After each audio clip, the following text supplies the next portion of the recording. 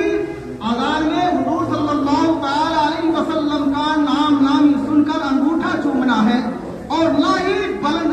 آواز سے درود شریف پڑھنے کا حکم ہے، اس لیے کہ وہاں پر سکوت فرض ہے۔ بالکل خاموشی کے ساتھ،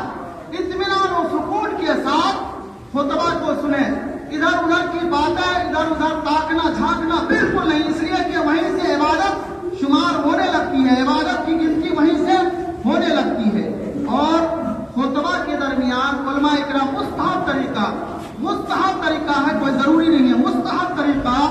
علماء اکرام جمعہ کے دن، جمعہ کے وقت بیٹھنے، جب امام خطبہ دیتے ہیں اس وقت مقتدیوں کے بیٹھنے کا طریقہ یہ ارشاد فرماتے ہیں کہ جمعہ کے وقت، پہلے خطبہ کے وقت، جمعہ کے دن پہلے خطبہ کے وقت اس طرح بیٹھنا چاہیے جس طرح آپ نفل نماز کی نیت میں بیٹھ کر جب نفل نماز پڑھتے ہیں تو جس طرح بیٹھتے ہیں اس طرح بیٹھیں، اور دوسرے خطبے کے وقت اس طرح بیٹھیں جس طرح آپ التحیات میں بیٹھتے ہیں اس طرح بیٹھیں۔ یہ مستحب طریقہ علماء کرام بیان فرماتے ہیں۔ حضرت ابن عمر رضی اللہ تعالی عنہ روایت بیان کرتے ہیں کہ اللہ کے رسول صلی اللہ تعالی علیہ وسلم نے ارشاد فرمایا، یہ مسئلہ ہے، اللہ کے رسول صلی اللہ تعالی علیہ وسلم نے ارشاد فرمایا کہ جس شخص کو مسجد میں جمعہ کے دن نیند آئے، اونگ آئے، اسے چاہیے کہ اپنی جگہ کو تبدیل کر دے، بدل لے اپنی جگہ۔ جس شخص کو مسجد میں جمعہ کے دن نیند آئے، اونگ آئے، اسے چاہیے کہ اپنی جگہ تبدیل کر لے۔ حضرت سمرہ بن جندب رضی اللہ تعالی عنہ روایت بیان کرتے ہیں کہ اللہ کے رسول صلی اللہ تعالی علیہ وسلم نے ارشاد فرمایا کہ دو شخص بغیر عذر شرعی کے ایک جمعہ چھوڑ دے، اسے چاہیے کہ اللہ کی راہ میں 1 دینار یعنی 1 اشرفی صدقہ کرے۔ اللہ اکبر، اتنا بڑا جرمانہ، اگر اتنا ممکن نہ ہو سکے تو کم سے کم آدھا دینار اللہ کی راہ میں صدقہ کرے، خیرات کرے۔ اللہ تبارک تعالی ہم سبوں کو ان تمام باتوں پر عمل کرنے کی توفیق رفیق عطا فرمائے۔